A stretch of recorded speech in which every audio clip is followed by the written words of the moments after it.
I fall in love again.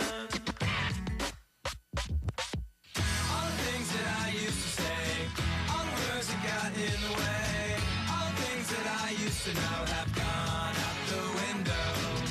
All the things that she used to bring, all the songs that she used to sing, all the favorite TV shows have gone out the window. All the things that I used to say, all the words that got in the way, all the things that I used to know have gone out the window. All the things that she used to bring, all the songs that she used to sing, all the favorite TV shows have gone out the window. All the things that I used to say. K104.1 FM, Keflavik, Iceland. You're listening to AFN.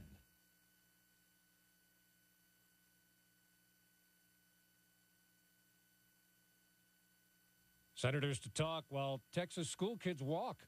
I'm Larry Jacobs, and the full Senate expected to be taking up debate on immigration reform later today. In Texas, for a second straight day, hundreds of students left classes to rally for immigration rights. Many of the students showed up at Dallas City Hall. ABC's Lance Liguez in Dallas says some of the kids ran through the halls. No arrest made. The crowd was quieted down when the Deputy Mayor Pro Tem came to address some of these students. We talked to...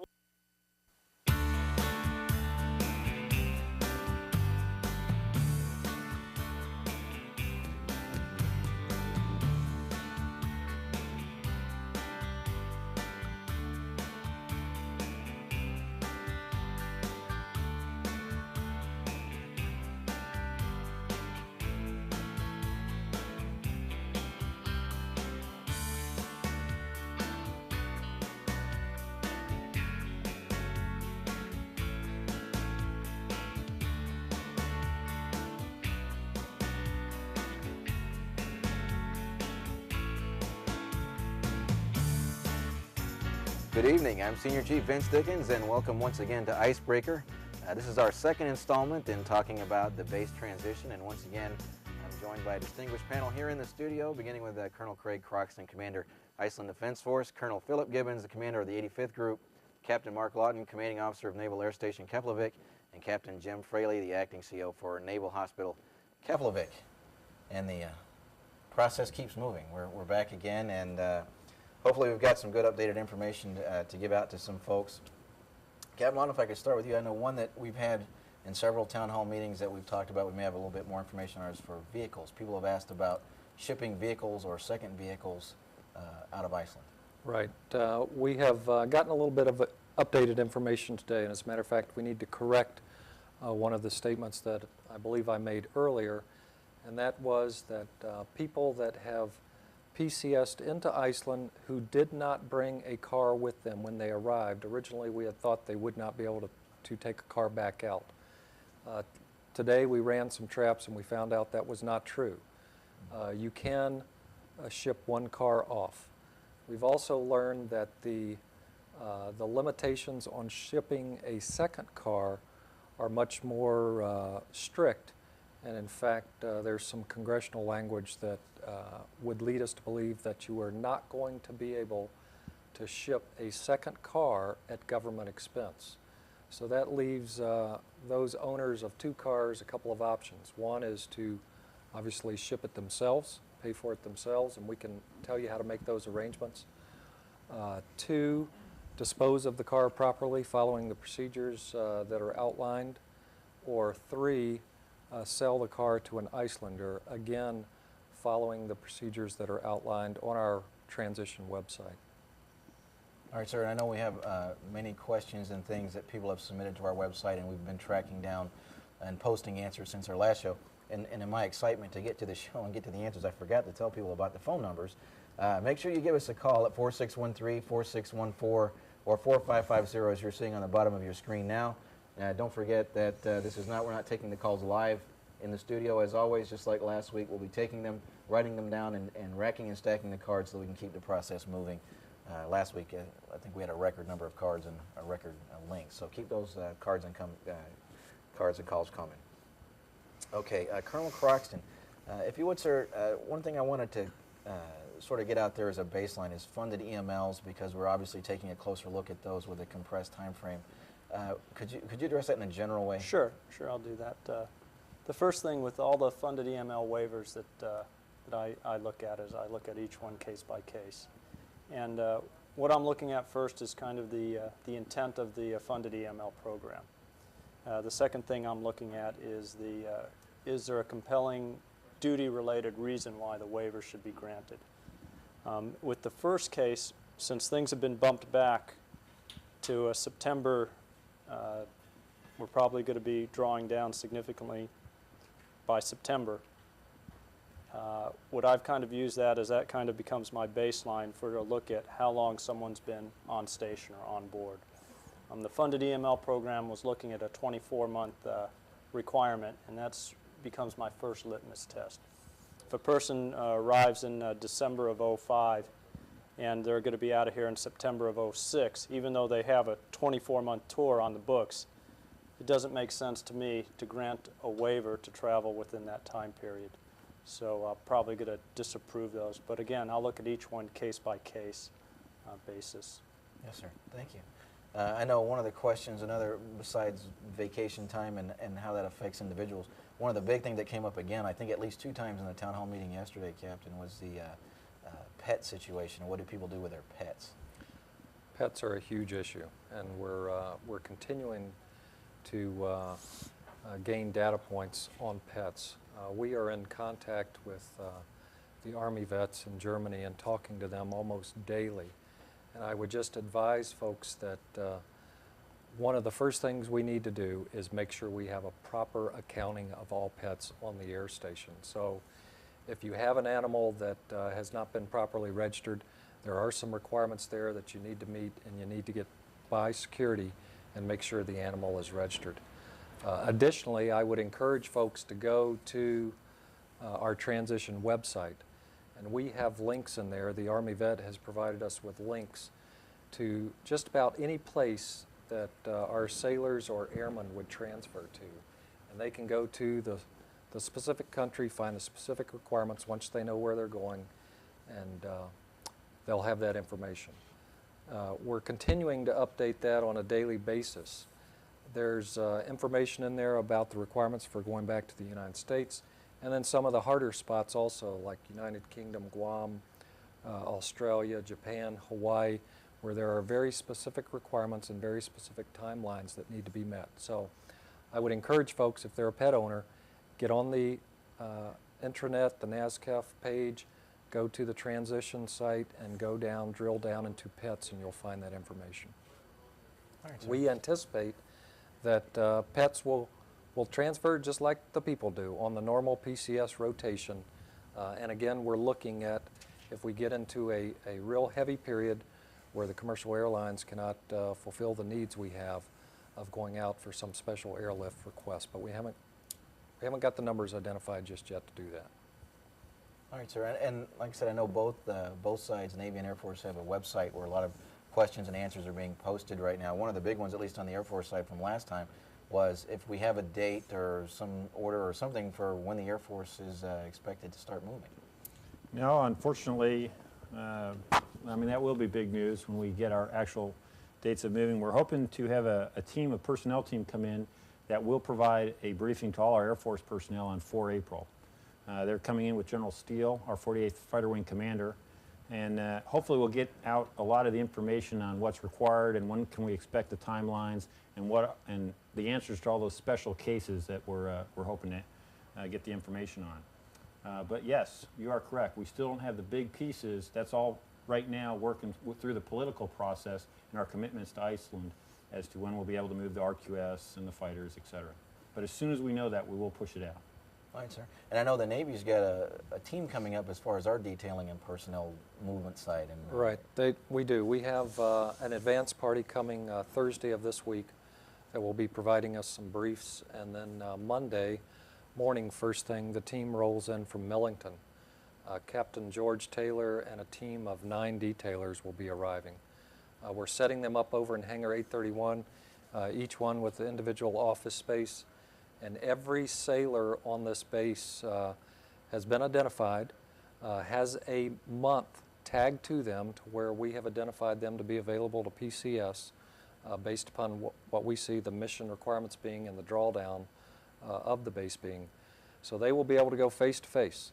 May not be their exact rating detailer, but they will be represented by a person coming here, plugged into the mainframe back at Millington, and available to talk about billets that are out there, allow the sailor to make choices, make a decision on the spot as to their next duty assignment, and then shortly thereafter we should expect to see orders start arriving. Some as quick as within 24 hours possibly. Yes, sir. And this actually is related to that. People are wondering when dependents are leaving. Once again, that's been one of those recurring questions, if we have some sort of fixed date when we're looking for dependents to be gone and so forth. We don't have an exact fixed date. The goal is and will continue to be to try to keep families together. So the member PCS is obviously the family, to include the pet, goes with them.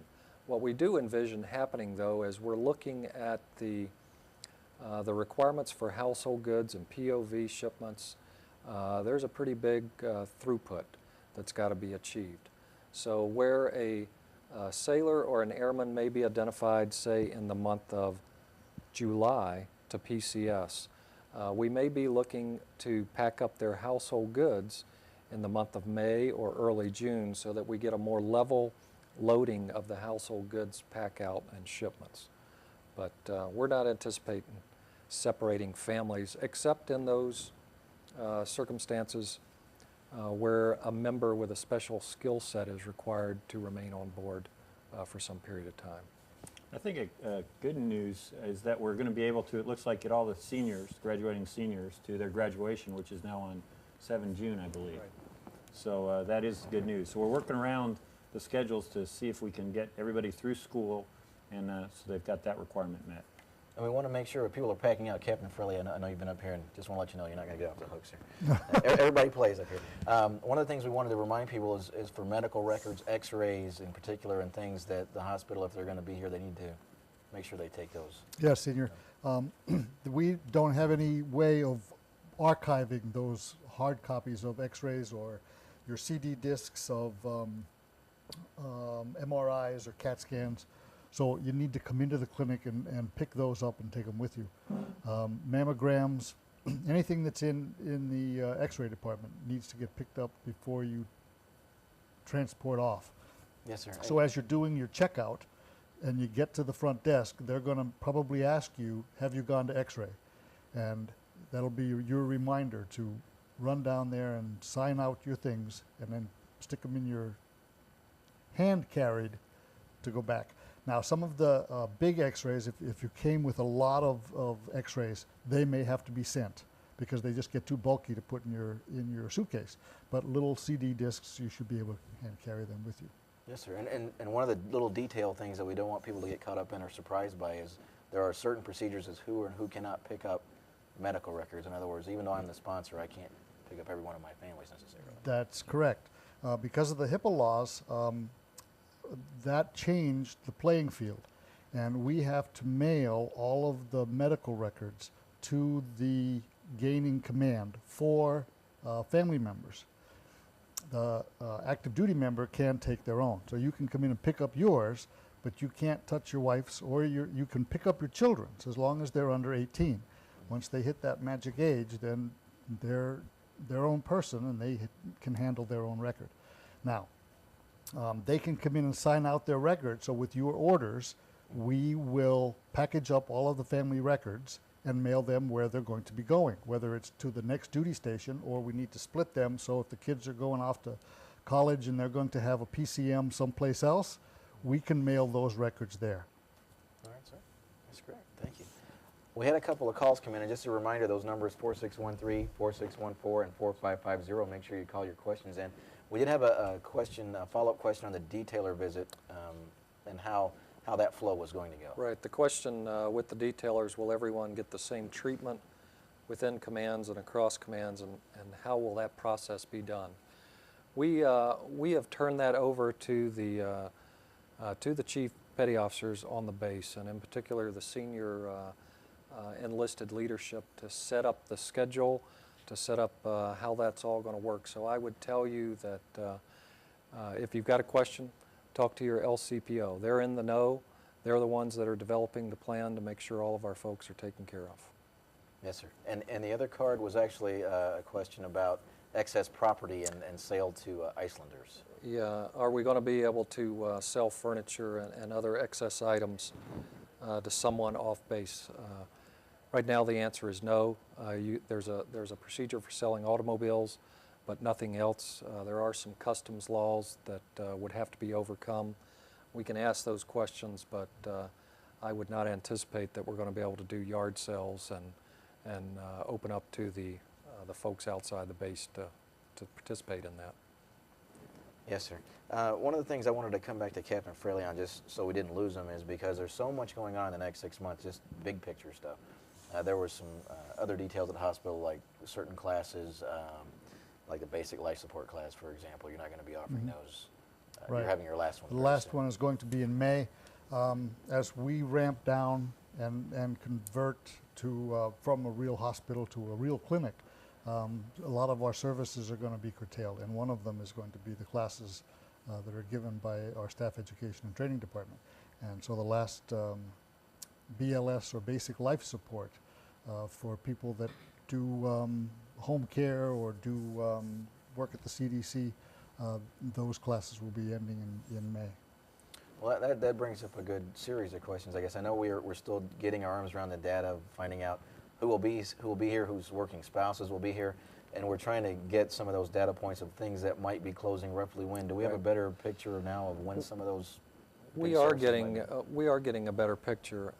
We have input into our database all the Navy personnel on the base and the Dodds folks, and we've inputted the spouses of sailors and where they work on the base. So we're getting a picture of the Navy withdrawal and the Navy impact of to the base support functions.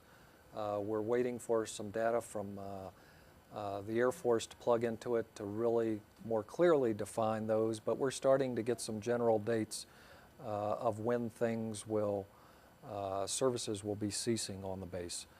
Tonight is probably not the best time to talk about that, because I think we probably need another week to define some of that. Yes, sir. I'll give you a chance to read that one, sir. Colonel, could you, like I said, I've just been reading media reports more than anything. I know the U.S. and Icelandic governments are still doing some negotiation things. The labor unions are still meeting. Is there anything you can tell us about the bigger picture of how some of those talks are going? Yeah, well, the talks are, to say they're ongoing is a little bit of a misnomer. They're continuing. This week, we have a U.S. team from the Pentagon coming in, State Department, Office of the Secretary of Defense, and Ambassador Van Voorst will be leading the delegation. We're meeting with the Icelanders this Friday to discuss the 1951 bilateral agreement between us and the government of Iceland, and to propose some ideas and work forward with Iceland on how we maintain that agreement between our two countries. So that'll happen this Friday, and we'll see what the results of those negotiations are. Yes, sir. Thank you. Colonel Gibbons, I know you're sitting here with a whole folder full of stuff. Was there anything in particular that you were glancing over that caught your eye that you wanted to address? No, what these questions are, and there's a whole series of them, are the questions that we pulled off our websites. And we believe that's a very effective program, both on our mill site and our public domain site. We are getting quite a number of questions daily. Not all of them pertain directly to the Air Force, but in those that pertain to the Navy and the other, we are sharing those questions and trying to get the information back. So I would say that for us, that's a very effective way to get the communication out and to get the one question that you might ask that pertains to everybody else out as well. So I'd ask folks to go ahead and review those, to check it. We highlight new and updated questions as they come in. And the question that you might be calling in tonight, we may have already got the answer for you and sourced out yesterday. So I ask people to take advantage of that. Well, it must be working, because the pace and number of calls we've got tonight is a lot less than last week. So obviously they're getting the information from somewhere. So Captain Fraley, if you would, we had a clarification question, I believe, on the medical records checkout. Yeah, the question was, can a spouse take out their own medical record rather than it being mailed? And I'm going to have to research that one because it is my understanding that they cannot. They need to be mailed out to the next gaining medical treatment facility. But I'll check on that one and get back to you. All right, sir. And we had another question, is more of Air Force directed about the Air Force dining facility and feeding of dorm residents. Well, the dorm residents, I'll defer over to NASKEF, but on the Air Force dining facility out at West End, the Stone Eagle, we're looking at attempting to keep that running as long as we have operations out at the West End. But again, it'll be driven by all sorts of other timelines. But that's my hope, is that when potentially we draw down with the F-15s in the West End, that's when we will draw down the Air Force dining facility. But that's not been decided yet. All right, sir. On what will the dorm folks do? Is it For food? The galley, our goal is to keep it operating as long as possible. We recognize, I think everybody does, that is staffed solely by a local national workforce, so we're depending on some stability of that workforce. Eventually, we will get to the point to where we have to cease the operation because it is a cash sale operation. There are some accounting procedures that have to be done, and that takes some period of time. That is linked to the community bank, who has its own closure plan and has some own limitations. So there are very few things that are going to happen on the base that happen independently. Most things have a linkage. So one will affect another, and so forth. And the galley is one of those, tied to community bank. Yes, sir. And one of the things you brought up earlier about staffing, I think it's important. I wanted to reiterate is, as I understand this, we've already started the process of issuing the RIF notices to many of our Icelandic employees who perform any of these services, and we had talked some about being aware of sensitivities when working around your Icelanders, the things you say, the problems you're having. Make sure you're sensitive. Could you? Right. We talked about this yesterday at the Navy all hands call. The notices have gone out. Many of our Icelandic employees received their notice yesterday through the HR office by coming over and actually getting those handed to them. Many others were put in the mail and were received either last evening or today by our employees. So they've all received their notification through one process or another. I think that as we Navy, Air Force folks look around, we have to be mindful that our detailers are going to come, our placement people are going to come, and they're going to find new assignments for us. And we will know fairly soon how our future unfolds and what, where and when we're going to be on. For many of our Icelandic employees, they have a much less defined future out there that they've got to deal with. And I think that we need to be sensitive to that. There's been a lot of talk amongst the 06s about being sensitive to what you're saying, who you're saying it around, what conversation you're having. As we are kibitzing about how we get our dogs shipped out, there may be one of our local national workers right next door listening that has just been handed a notice to lose his job where he's worked for 30 years. So there are some sensitivities. Yes, sir. Well, we're getting to the, I'll pass these down. Can't we just give them all to? Well, that's got your name on it. Yeah, got the bigger stack now. What is the website for questions? The Air Force site was just mentioned, NASKEF intranet. Click on the link, transition, and it will take you to a bunch of different areas. You can drill down into specific questions dealing with legal automobiles, passports, OTEPs, lots of things on there, lots of information. If there's something that people are not seeing that there's an interest in, let us know. We'll do the research, we'll do the work, and we'll get it on the website for you. I know one of the hot topics was, it continues to come up until we get an answer at some point, is the one about can you buy the appliances in your quarters? And the answer is still no. Keep trying. But I understand that's an interest item to people. We are still waiting for some guidance on how we will execute the drawdown and how we will leave facilities. It could be that we leave these facilities as they are today, fully functional, fully manned with washer, dryers, refrigerators, so that NATO or some other organization can come in and use them. We just don't know that quite yet. Okay. Currently had several there, mostly dealing with Air Force detailing type issues. Yeah, most of these were asking about how we're going to work assignments. The first talked about will orders be processed prior to the 4 April or after they arrive. Well, 4 April's coming up pretty quick, but that's not going to slow us down. Those that have assignments already will continue to process and do the orders just per normal. And then another question here is exactly what they're going to talk about on 4 April. What we have is an A1 team from USAFE, the personnel folks there, that are going to come and address some of the other issues, the COT, all the other questions that have to deal with personnel that we've been getting on our websites that we just haven't had the answers yet. When our assignment process kicks in, or when we start moving assignments in mass, we're going to do that, we hope, just the way we always have been working assignments. In other words, we'll work through the websites, we'll work through commanders to make sure that folks get the assignments that they expect through the process that they normally work. So we're going to do it a little bit different from the Navy. We're not going to do the detailer type process. So it shouldn't be that different from the way the folks do it normally. But what the 4 April goal is to explain what are all the different situations that we have here based on shortened tours, longer tours, certain short tour credit, long tour credit, and they can either answer the question on the spot because they're the ones with the authority, or they can take it back and make sure we turn around and get the answer as quick as possible. I think that covers all three of them wrapped up into one. And this was actually a joint question, a follow-up on funded EMLs. Right. How long does it take for a funded EML with a waiver request to be approved?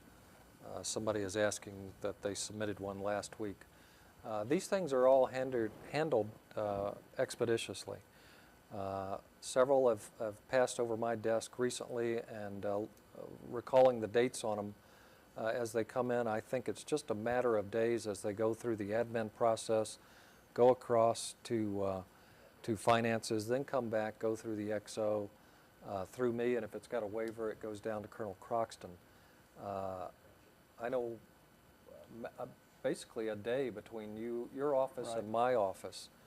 I would just remind folks when they're submitting funded EML, be careful. Don't commit your resources until you've got something approved because it is a process and there is an approval that's got to be gained, and you don't want to sign yourself up committing your funds for something needlessly. Yes, this is one in the commissary. It's kind of what we're talking about. I guess there's a rumor flying around that there's only one more shipment coming in. Well, you'll have to excuse me because I need to go over and buy some hams and a little eggs, and I'll be back in a little bit if that's the case. Right. That's not the case. As a matter of fact, I just had the deck director in my office day before yesterday, I think it was, or Friday. And he and I had the opportunity to sit down. He is very much, and talk. He is very much interested in continuing to support us for as long as possible. He was very clear in saying that unlike other organizations, he's not out to make a profit. He's out to provide support to the community. And I had his promise pretty much on the spot there that he would continue providing us commissary services as we know them today through July, which is actually a little bit longer than I thought they would. Is that a firm date? Probably not, because we haven't worked it all out yet. But his promise was he's here to support us. So no, I don't think there's only one more shipment. If there is only one, it won't last till the end of July.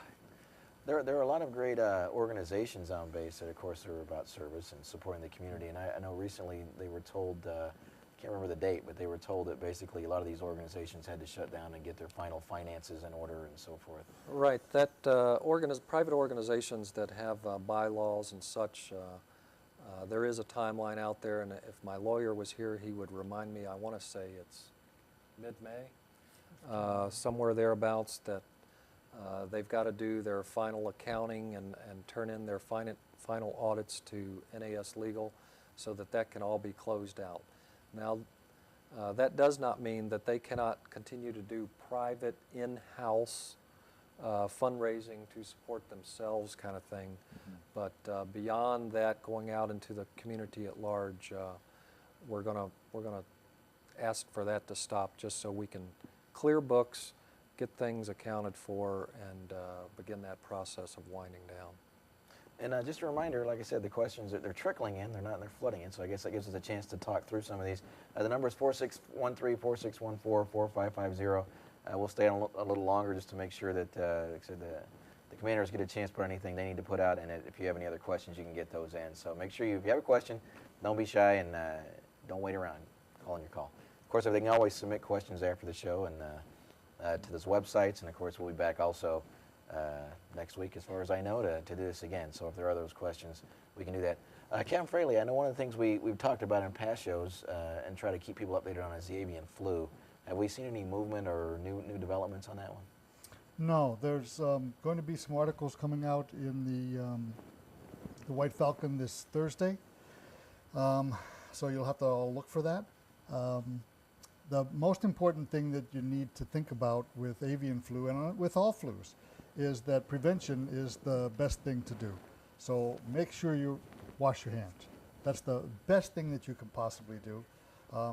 If you have a sneeze or a cough, when I was growing up, we always covered our nose and mouth with our hands. Well, then you get everything all over your hands, and then you put it every place else.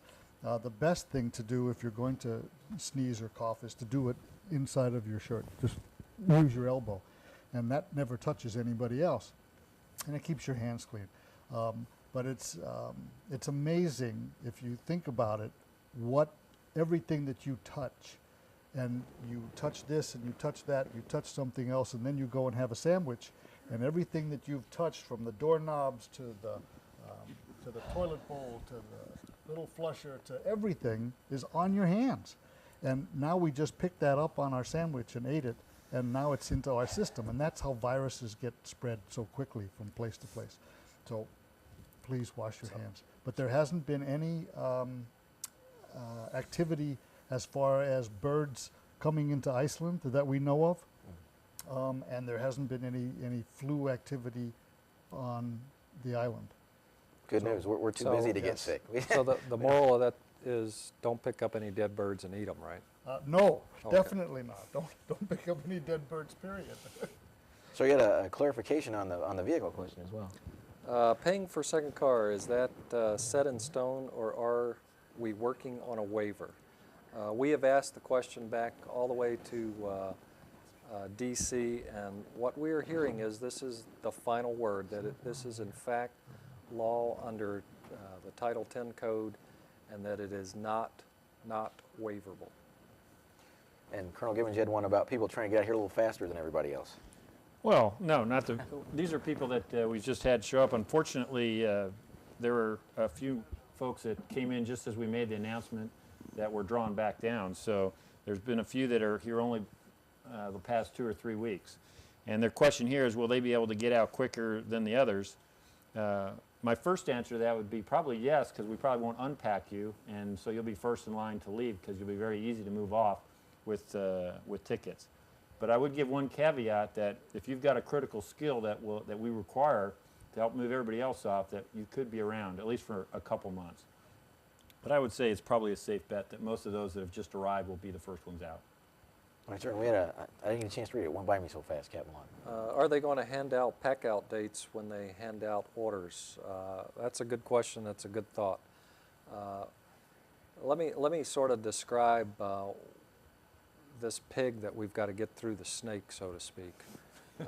That's almost as graphic as what he said. I just need to write that down. We have got upwards, well, actually a little more than 2,000 household goods movements that have to occur. A household good movement could be an express shipment or a normal family household good pack out. We are planning on every family getting a pack out, every family getting an express shipment, and every other single sailor, single airman getting an express shipment size pack out. So that's a little over 2,000. We're going to have to do that in all those pack outs in a little less than probably 4 months. So as you can imagine, it's going to be quite busy. The number of pack outs available to us on a daily basis right now nowhere meets the needs that we are going to have in order to meet that timeline. We are working with the contractors that are available here in Iceland to see if they can increase their capacity. If not, we're going to have to explore outside of Iceland to bring in that capacity so that we can meet the President's and the Secretary of Defense's 30 September date before us. So as we start trying to get this pig through the snake, so to speak, we are going to have to sort of set some priorities, and we're going to have to help people manage, particularly the household goods people over in supply, help them manage that flow. So I would not say that as people get their orders, they're going to get a pack out date, but we're going to have to set up some kind of system for how we manage that, and there'll be more coming on that. Somebody thought we were hanging up right away. We got a whole stack of cards. Hold on. Let you read those over there. You had one card for me that was asking if we were going to get the Discovery Channel back, and so I had to go find out if we were off the air with the Discovery Channel or something. But I guess the real question, as it was clarified, was how long will our AFN cable services be available? In other words, as you're going through this, are you going to turn on TV one day not having TV? As long as we have a cable system in power, we'll have TV, which, in talking to the Public Works officer, we're looking at through September having those things. So as far as I know, we'll have TV until we're done. So let you know if we lose power. You'll be the first to know, I'm sure. But we had several questions in on things like house plants, vehicles. Right. The first one is when's the last day to ship vehicles? Can't tell you that just yet. Somewhere out there in September, I hope. Do members have to proceed with vehicle registration renewal, or can they get a waiver? Excuse me. Security and Legal is looking into that issue, and I just don't have the final answer tonight. House plants, can they be donated or given to people off base? For example, giving them to hospitals. The first answer is no because of some of the customs issues there, but we'll ask that question again. And then it says, will you, me I guess, be approving early outs? And let me address that probably from a more general Navy perspective. Early outs are at the CO's prerogative, and there's certain requirements laid out in the mills per man for doing that. It's going to be dependent upon the skill set of the individual and how long that is required. I personally have approved a couple of early outs in the past week or two, looking at our drawdown plan and looking at the particular individual, what they bring to the process, and is that going to be needed or not. So I think individual COs, OICs are going to have to make those calls. That was it. That was it. Wow. All right. Okay. Where were we? Okay. Once again, don't forget the number is 4613-4614-4550. And just when I thought we were getting close. Wow, this is, I don't know, I think it's supposed to be one question per card, but... Based on that look, I think we ought to give it to Colonel Croxton. It's like, well, we'll start at one and maybe just let everybody take a crack at it. I mean, there are several, some of them Hilo specific, but there are other, almost brings in bigger issues about the base, so... Do you want to answer that, or do you want? No, you can answer. I'll take it, and then Colonel Croxton can claim that I was messed up. Basically, the questions, there's three of them here. It's where are the helicopters going and when? What bases are you looking at moving to? And when will there'll be an answer? The official answer will come through a DEP award, just like we would expect, that will reassign the helicopters to another location. I know they're looking at a variety of different locations, primarily within USAFE or the UCOM AOR. That's what I would expect, since they're currently a UCOM/USAFE asset now. So the first option would be locating them in, well, I would say probably where they got helicopters now, so folks can probably figure out where that is. But I don't think anything's off the table just yet. I think we're narrowing it down. There's been a couple assessment teams that have gone out to different sites through Europe in the past couple weeks, and they have presented the options up to the leadership, which has to go all the way to the top for them to make the final determination. So it'd be a little premature for me to put the word out, because I'd be scared that somebody would go out and buy a house in that location. But we should be able to put the answer out here, I'm hoping, in the next week or so. Yeah, I'll piggyback on that. It's a complex issue when you talk about assets as scarce as the CSAR rescue helicopters that we have. Although they're assigned to EUCOM, European Command, there are other combatant commanders out there that are really looking hard at those resources, and they're very valuable. So it's not just because they were part of European Command and part of USAFE does not necessarily mean they're going to remain part of that. But I'm sure European Command has a very concerted effort going to maintain them within their command. All right. Get these turned around here. All right, sir, I'll let you, if you would like to tackle the household good question. There was Okay. The question is, what safeguards are in place that will make sure household goods are in quote-unquote good hands? They're in good hands right now. The contractors we have are very experienced and do a fantastic job.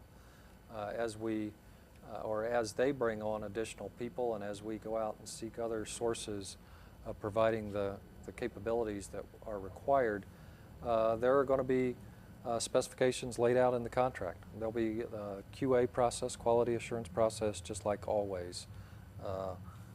We won't go out and get fly-by-night outfits. They're just not out there in Iceland, number one. And number two, we understand that your household goods are important to you, and because they're important to you, they're important to us, and we'll endeavor to give the quality service that we always have. Yes, sir. And there was, once again, a follow-up question on the detailing team. Right. Question is it true that members cannot negotiate for orders if they are in their detailing window until the team arrives next week? It might be preferable for you to wait until the team arrives and go face-to-face with them. They are going to be running a special cycle for us, so it's going to open up some billets that you may not have available to you until they arrive, or may not be known to you. However, we cannot stop you if you want to pick up the phone and call your detailer and start negotiating orders. That's your prerogative. But you may want to think about waiting and see what they come to the table with. Yes, sir. There's two more. For Captain Fraley, I know there was at least one question about the hospital's policy on funded EML. Yes, the question was, is it still going on at the hospital? And it was my understanding that we had a 6-month window from the end of September, so that would have brought us back to the end of March, right? So anything after that would not be approved because the timeline is finished. So if people don't have their request in at this time, as of the 1st of April, they're within that 6-month window. And unless there was a specific reason that they couldn't have taken it up until this time, there wouldn't be a waiver. Right. Let me add on to that. If you don't have a funded EML already approved and travels isn't going to be completed by the end of 31 April on that approved funded EML, now you're in the waiver period because of the 6-month rule if you're on a 24 or 36-month tour. Now there's also a 3-month rule that involves a 12-month extension that if you've extended for 12 months, now you really fall under a 3-month rule, which there are very few that meet that criteria, but there's still a little window of opportunity to get an EML, funded EML approved through your chain of command without going through the waiver. So it's a little bit tricky, but the basic thing to remember is if you're on a 24-month or a 36-month tour, a funded EML is a waiver is required as of now, because unless you can complete your travel the next 2 or 3 days. And then and the waivers will get forwarded to me, and I definitely will look at them case by case. And typically they don't stay in my in container more than 1 day. They usually get them in and out because they're very important to people. So I've got a few more to pass down. And the follow-up question for the hospital was about moving pregnant service members. Our plan is Or to not pregnant, I'm sorry, not pregnant service members, pregnant people. ladies. Ladies, usually. Our plan is to continue our OB services until the 2nd of June. If you're going to be delivering until that time, you can deliver at the hospital.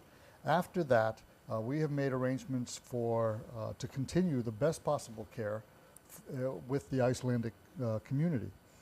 It is in the pregnant persons' best interest to leave Iceland approximately 6 to 8 weeks prior to, well,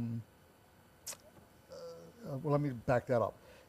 We need 6 to 8 weeks in order to be able to get birth certificates, passports, things done in order to get a baby out, okay?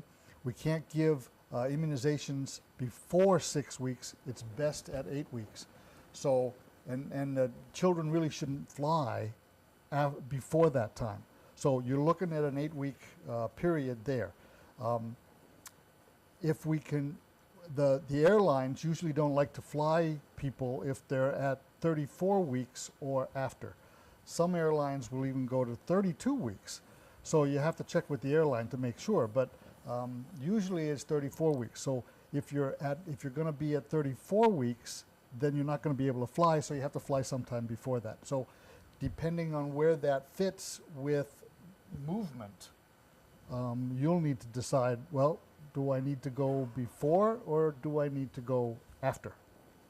But you just can't get caught because you're going to be here, the base is going to be gone away, and there won't be any services and there won't be any, you'll be a visitor now and not a part of our organization.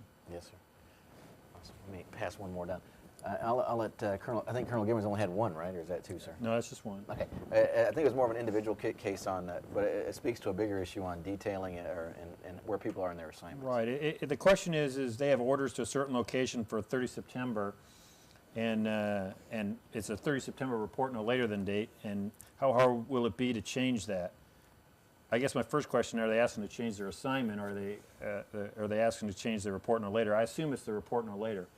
USAFE and the personnel system's intent is to keep all follow-on assignments that we currently have on the books as much as possible.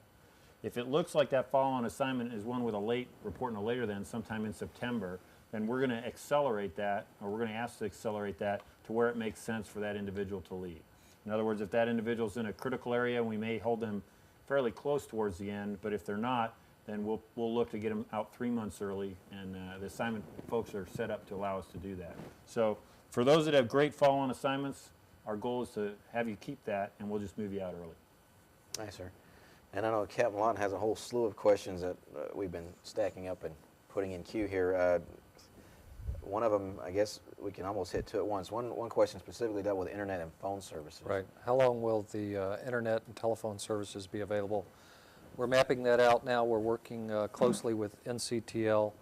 I would anticipate, obviously, that phone services will continue as long as there's mission requirements on the base. We're looking at other possibilities of working through the Icelandic telephone company, Ice Telcom, whatever it's called out there, to see if there's the possibility of them taking over some of the services on the base. And likewise with the internet, we're mapping out how that drawdown occurs and looking at other options. But I would anticipate that the internet service will be available for some time while the majority of the people remain on the air station. And I know there was a general question about when will services be affected. It was a little more. Right. When people start leaving, what services will be affected? Basically everything is going to be affected as the people start drawing down nothing on this base happens without people, whether they're wearing a uniform or whether they're a GS employee or a local national. So as the workforce declines, services will start to decline. And we are, as I mentioned before, we're getting some idea now of how those things are going to be impacted from the Navy drawdown perspective. As soon as we roll the Air Force into it, it will become a lot more clear, and we will be able to start putting out to people some general dates of when things will be affected. Question again is, when will people actually be leaving? People are leaving today, not in the numbers that we are going to see as we get toward the end of April and into May. I'm anticipating that May we will start a pretty steady ramp up, and that will continue May, June, July, and August. And then the month of September will mainly just be unaccompanied people with a few, possibly families or dependents that are out there for very special needs, but ramping down in September quite sharply. Okay. There was one question about Icelanders on base. Would there ever be a time when they would not be, that we foresee that they would not be allowed to come on base? I'm assuming they mean like visitors and things, not like... Yeah, and I don't really foresee that happening.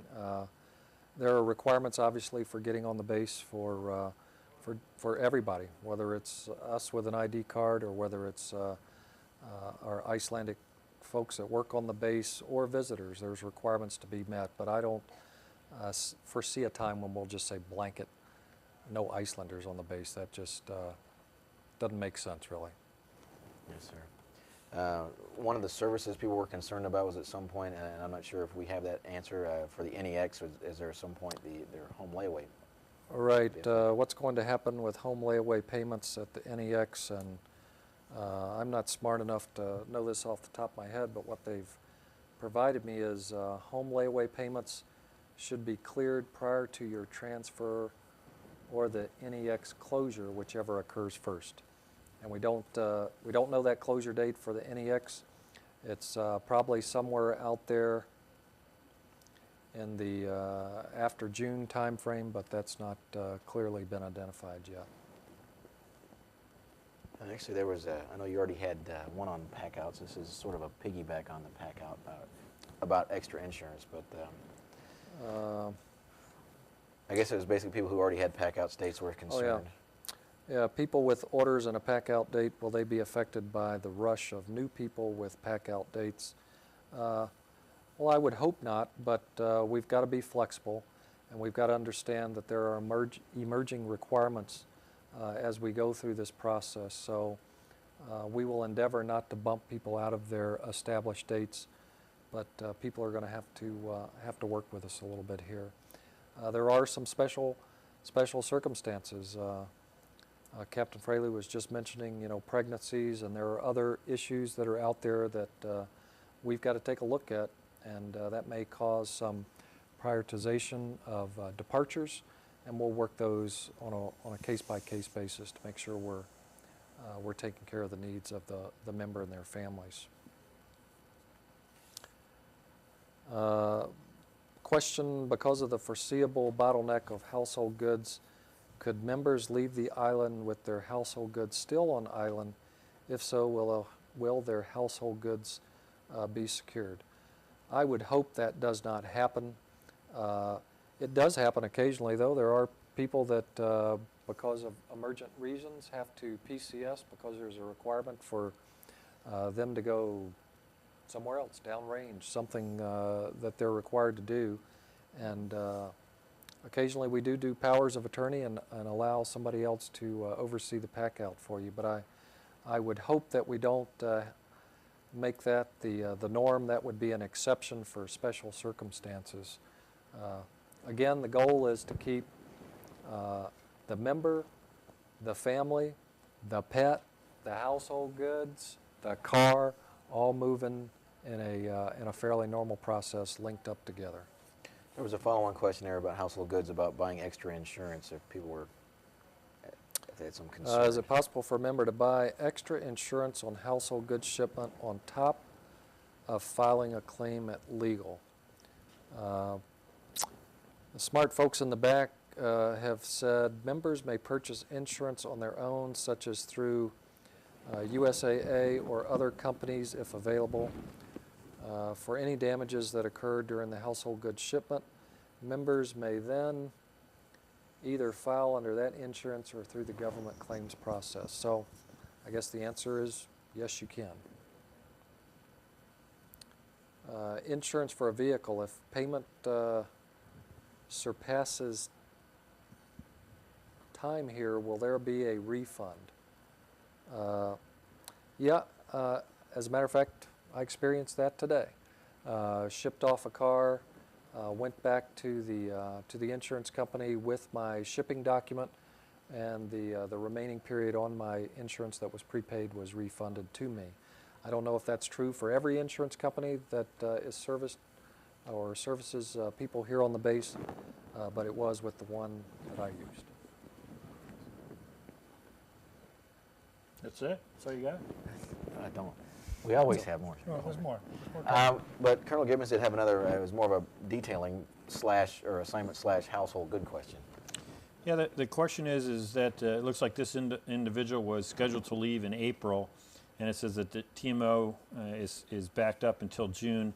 Who will move your stuff? I need you to talk to your squadron commander or first sergeant and let us know who you are. Our intent is not to do that. I mean, we'll either look at the priorities we have for moving TMO, and if there's some reason we messed up and didn't get you a slot, we'll see if that's appropriate, or if it's more appropriate to slip you into June. I need to know more of the specifics on this case. So please work it up through your squadron commander or your first sergeant and let me know what the details are on that. And we'll do, like we said, with Captain Lawton, everything to get you and your stuff moving at approximately normal rotation. So I need more details on that one. All right, so I just wanted to remind everybody we're in about our 5-minute mark here, and we've already got a stack of cards to go through. I believe they've stopped actually taking phone calls, but we've got several more questions to get to anyway. Hopefully one of them is yours, and don't forget we'll be back next week, as well as those websites are still available. There was one, it was kind of an interesting question about if for people who are staying until October, is there going to be some extra pay because commissary and things are closed, you might have to do more shopping out in town? I have addressed this today with some of my folks, and the basic guidance I've given them is we need to explore every option for taking care of our people financially. If there is something that a service member or family member or GS employee, whoever, is possibly entitled to, I would like to know that in advance, and if there's a waiver required, we get the waivers worked in advance. But we're looking at things like, obviously, when the galley closes, folks will get additional funds provided to them. There is single COLA, there's comrades. There is the option or the possibility that family members in family housing, if they if a service member ships his family members off early and he remains in family housing, redesignating that as BQ, and then the service member can not only start drawing single COLA, but can also draw the BAH2, I think it is, for where the dependents are. So it provides some additional financial resources to help through this period of transition. And I think I speak for the Air Force too. They're exploring every opportunity to make sure we financially take care of our folks. There was a question about the detailing team again for the Navy folks. The advancement results will come out 1 month after the team is here. If the service member is selected for a higher rank, will the detailers work with that service member and provide some kind of order modification? Typically for our E4, E5s, and E6s that are advanced, it does not affect your orders. It's a one up, one down kind of thing. So I would not anticipate that happening. However, if you are so fortunate to get selected for a higher rank, it's always worth asking the question if there's something out there that you would rather go try to do. Question is it possible to have a swap meet and invite Icelanders? Don't know the answer to that one off the top of my head. I'll have to ask some of the legal folks to try to track that down for us. All right, sir. I believe we cleared our cards, didn't we? That's all I've got. Awesome. So what I wanted to do before we sign off is, once again, just like last time, take a round of parting shots from all the commanders. Like I said, and of course I'll invite everybody back next week. But Colonel Croxton, if you could kick us off, any last words we'd like to put out this time? Yeah, I think the stress level is a little bit higher on the base for everyone. But hopefully, after these negotiations occur this Friday, we'll have a clear sight picture on where we're heading in the vector. That'll answer many of the questions. It'll create some more, I'm sure, but it'll hopefully get us down to executing the task at hand. So I think once that happens, the stress will start to wane, and that questions will get answered. Yes, sir. Thank you. Colonel Gibbons? I think it's a series of great questions that we heard again tonight. We'll continue. All the commanders here are committed to providing as many forms as possible to get answers back. So keep the questions coming. As soon as we know our future and these decisions are made that we were asked about tonight, we will get the word out. We'll get it out through this forum. We'll get it out through email. We'll get it out through our websites. We'll get it out through AFN. We'll do it every possible way to let people know as soon as something happens. We're committed to that. Thank you, sir. Captain Lawton? I'm extremely encouraged by the professionalism that I'm seeing around the base. The folks that are out there doing some of this hard work of trying to put this plan together, looking into the details, asking the hard questions, are just doing a tremendous job. This is hugely complex, and you know, it would be one thing if it was just Navy here trying to work a Navy system, but with Navy and Air Force, two different systems that don't always mesh together the best, I would tell you, you couldn't ask for better cooperation and exchange and sharing of ideas. The information is flowing back and forth, and that is truly impressive. I would like to tell the Navy folks that they need to be aware that next week we've got not only the detailers going to be here, but also we've got Master Chief Klaus, the CMC from CNRE coming, and also the Master Chief Evangelista, the Master Chief, the Command Master Chief for Admiral Ulrich at CNE will be visiting us, coming on the 4th, be here all day the 5th and leaving the 6th. They will be very visible amongst the detailers in that process over there, and they're also going to have the opportunity to meet with the sailors on board the air station. So stand by for more on that. I know Master Chief Evangelista actually used to be an RPJO detailer back in the day. He gave me a set of orders one time, so I'm looking forward to having him here. Thank you, sir. Captain Fraley? Yes, I'd like to make sure everybody understands that we're keeping the hospital together. We're converting to a clinic on the 2nd of June, but we're committed to maintaining the quality of care that we've been providing up until this time, and we'll keep that going for as long as we're open, for however that long that is. So we have plans on keeping people here to the 30th of September, and we will be supplying good health care. We need to make sure that people start thinking about when they want to be transferring and make sure that they get in early, to make sure that they get all their immunizations up to date, they get their PHAs done. For the ladies, you need to make sure that you get your pap smears taken care of, that if you need a physical, you get that all taken care of early, so that there isn't a big crunch at the time when all the orders come in and now we're kind of behind the 8 ball. So, and thank you so much for having me. Glad to have you, sir, anytime. And thanks to all my studio guests, and of course, thank you for watching. You're what makes this show work. So we'll be back again next Tuesday. Make sure you tune in and get those phone calls and questions down. Don't forget the websites. Not only to tune in for information, but also submit your questions there as well. So for all of us here at AFN, have a great night.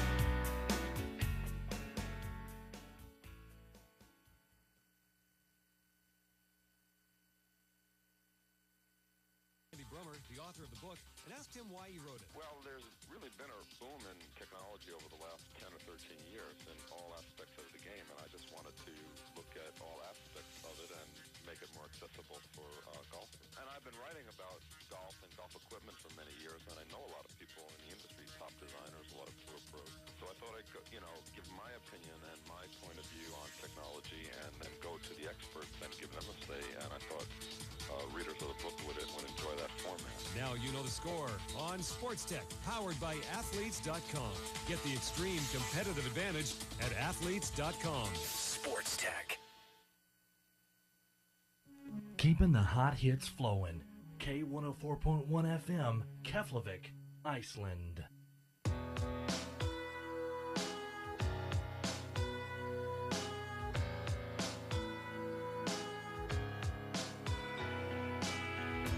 We were drawn from the weeds. We were brave like soldiers, falling down under the pale moonlight. You were holding me like someone broken, and I couldn't tell you, but I'm telling you now. Just let me hold you while you're falling apart. Just let me hold you and we'll both fall down. Fall on me. Tell me everything you want me to be. Forever with you. Forever in me. Ever the same.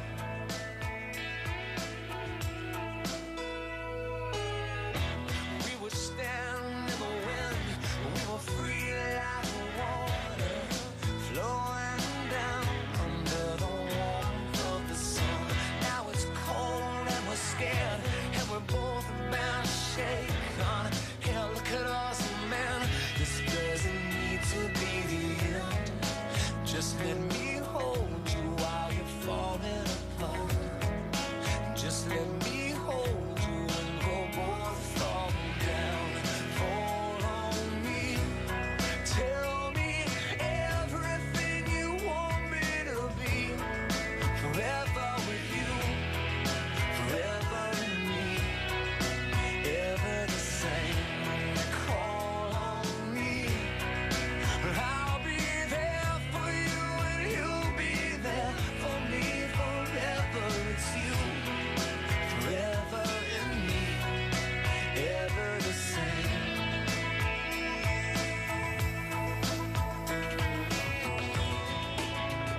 You may need me there to carry all your weight, but you're no burden, I'm sure.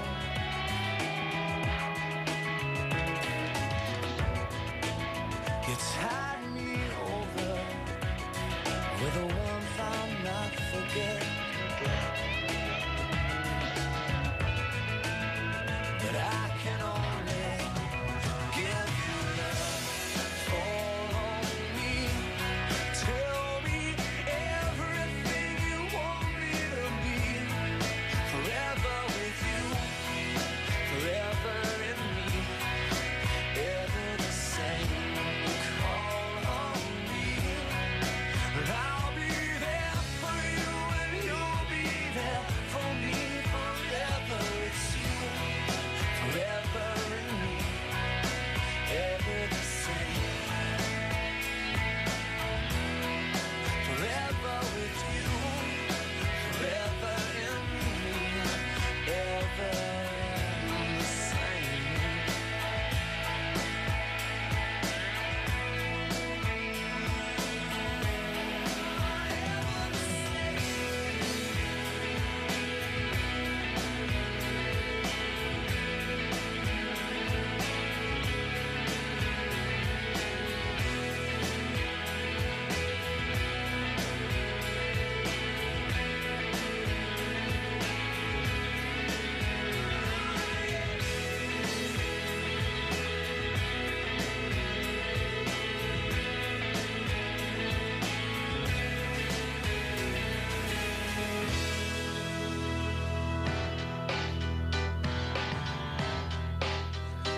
Playing the best mix of the 80s, 90s, and today we've got new Jewel coming up later this hour. Also, Kelly Clarkson and Michael Bublé. We play Fall Out Boy and Sugar Ray as well, and Maroon 5 right now. It's This Love.